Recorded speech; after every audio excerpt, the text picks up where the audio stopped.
Hello friend, are you ready for some paper adventures? I saved you a seat, so come on into my studio. Today we are going to be making what's called a snippet roll. And this is a snippet roll.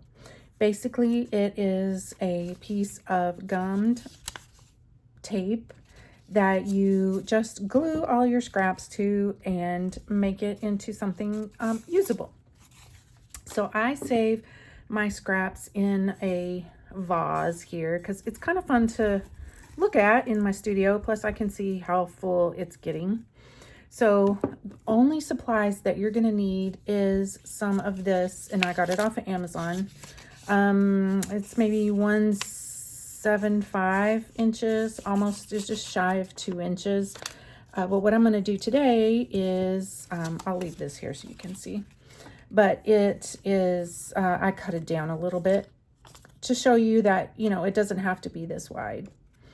So it is a fun way to use up all of your scraps. It's super easy, it's quick, and there are a lot of different ways that you can do it. So I'm going to show you the basic, and then we'll show you some ways to embellish it also. So all you got to do is, and I'm just doing a small amount here so you can see, but you can do it, you know, as long as you want to, because it comes, I got 2 rolls. I don't know what size these are, but this is a super length. So you need this. It already has the adhesive on the back, so you don't need any adhesive, but I do like a little glue stick, and I'll show you why in a little bit. You need paper scraps, any kind of paper scraps. And any other embellishments that you might want to add. And then I'm using a Posca marker at the end and some stays on ink and a couple of ink stamps. Again, you can use any stamp, any color of ink, any color of marker. I'm just basically doing this because I like the black, but I also like a chocolate brown too. But you can use any color that tickles your fancy, okay? So this is super easy, I promise, and a little addictive. So I just have a cup of water here with, well, a coffee cup with some plain water in it and a paintbrush. So all you're going to do is you're going to get a little bit of it wet so that it can activate the glue. And then all I'm going to do is spit out a bunch of these pieces. And some of these, this is wet strength tissue paper that I tore up, and we'll talk about that in a minute. There's book paper, there is, or you know, book pages. You can let this hang over the edge, as you can see I'm doing, and just let it hang over, and then we'll talk about some options of what to do with that here in just a minute. And all you do is, I like the randomness of it. Some edges are straight, some edges are torn, which I also like. And then I just play, I try not to do 2 colors, you know, or 2 pieces of the paper exactly the same next to each other. But you can tear them, you can cut them any size or shape that you want. And so just a little bit along, you can put your papers on here. Let's get a little bit of black.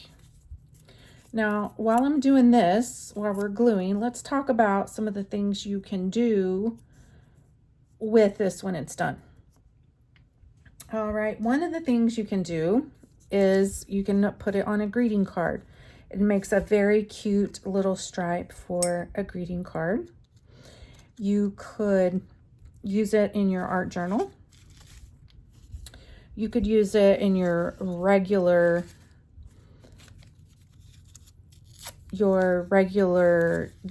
journal as a belly band, or as your art journal. Let me find some scraps I need here. I don't want black.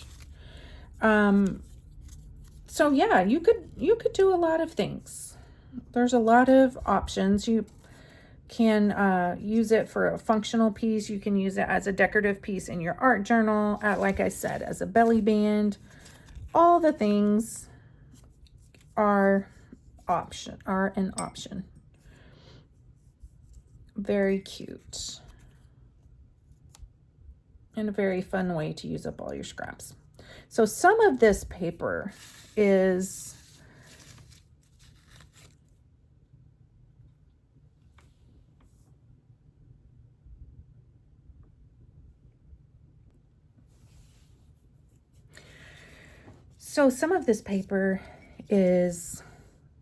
coffee filter. Some of it is scrapbook paper. Some of it is, like this is paper that I did some gel printing. Some of it, this is just an old paper from my kids' an announcement that came home from school.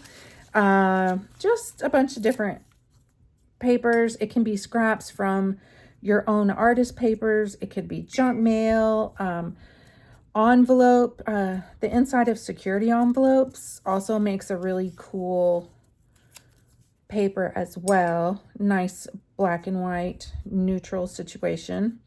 And you can layer these any kind of way that you want to. You can layer them all going all one direction. You can layer them on top of each other. Just whatever your heart desires. So, like I said, we're just going to keep going through here and putting all of the papers on. Let's put this polka dot here. We'll tear that. So you'll see here in just a minute why I wanted to put, or why I have a glue stick in the supply list for doing this here. This is origami paper. So you really can use just about anything. This is some paper that I marbled. Little scraps of that left. Let's put that bad boy on here. I don't want it to be so square. There we go. Let's see how quick that was. And here it is on the back. Now when this dries, you can cut this around the edges so that you have a nice clean edge, so it's just the width of the tape. Some people like to leave the raw edges because it adds some visual interest. Now here's what I do. Where's my glue stick? Here we go. I will go back, oops, go away. And I will glue these little parts that I had overlap because I want it to be nice and sturdy. And this dries clear, as you know, the purple glue. It disappears when it dries, but I do like, because it keeps the little edges from poking up and poking out over time. If it's going to be in a book that's going to get a lot of use, if it's going to be on a card that needs to come in and out of an envelope, any of those things, it's good maybe to have it trimmed up, or at least have it, like I said, all of these edges where they add some stability throughout this. And then I need to glue this one here too. Little coffee filter guy. Okay. And it's just as neat or as messy as you want it to be. And you can make these pieces any size, not a big deal, depending on your project that you want to use it for. Now, something I like to do to kind of tie it together is let me get these, put some of this paper back in here just to get it out of my way. Okay. Now, I have this ink splot, these 2 ink splot stamps that I got from Coco Daisy when I used to do their planners, when I was in their planner subscription. So that's where these stamps came from. And I will just go through here and just kind of make it a little more cohesive with the stamps. And if you put them in different directions, then it looks a little more random. And then I have this little guy that I will kind of sprinkle in here too. Let's do that. See how cute she is coming together. So at this point, you can do a couple of things. Some people sew them, which you are a grown person, so you certainly have that right. You could leave it. You could not stamp it. You could just leave it plain. Or, like I said, you could sew it. I am going to cheat a little bit, and I am going to just use a Posca marker like I did here. And I will just make it kind of look like I sewed it in kind of freehand. I don't like the lines to be very straight. So you can see I made the lines crooked on purpose. But before that, let me show you another option is, let me grab my gel medium right quick. This is just matte gel medium. If you have something like your wet strength tissue paper, one thing that you can do too, once you get this to a certain point, or you could add them to the little pages before you add them on here, is to, I'm just going to use my finger here, but maybe we'll put it here, is to just add a little more interest by adding a layer of a paper, wet strength tissue paper or rise paper, any of that stuff. But see, it really adds some cool interest there. And then you would let this dry, of course.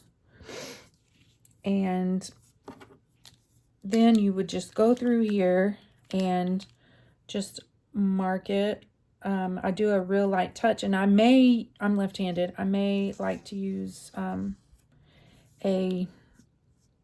right hand sometimes, just because my non-dominant hand makes the lines more interesting.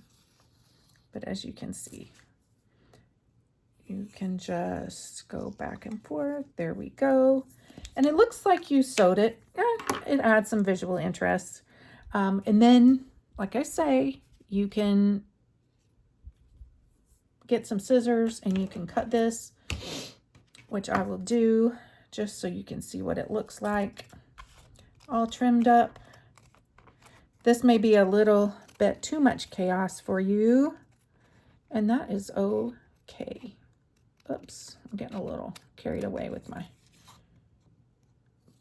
Doesn't have to be perfect. This is a messy collage project, which is so fun because nothing has to be perfect. Fantastic. But you can see how adding the sewing would bring a lot of texture and visual interest. But here you go. Here's how it ends up when it's all trimmed up. Here's how it looks when you just kind of leave it freehand, which I like too, because you get the pointy edges. You get the spiral edges, you know, from the torn spiral notebook and all of that. But I really do like it cut also. And then you can add different elements. You could add some embossing powder. You could add just any host. You could add any kind of stamps that you wanted. You could sew. You could freehand draw. You could doodle on this. The ideas really are endless, but it's a fun way to use up a lot of your scraps without wasting them. But wouldn't this be cute on a birthday card, or a welcome new baby card, or put it in your art journal, or you could add this to cardboard and it could become a bookmark. So anything you wanted to use a little strip of paper for, you could use this paper for. It looks kind of like a crazy quilt when it's done to me, which I really like. But you could even go back over the edges here with a marker or a pen or a paint brush. And you could, even make these little edges look more like a crazy quilt. But anyway, I hope you'll try this project. And if you have tried this before, let me know what you use your scraps for. And if you haven't, give it a try. It's very inexpensive and a great use to help you use up these scraps and not just dump them in the trash. So thanks again, friend, for joining me, and we'll see you soon.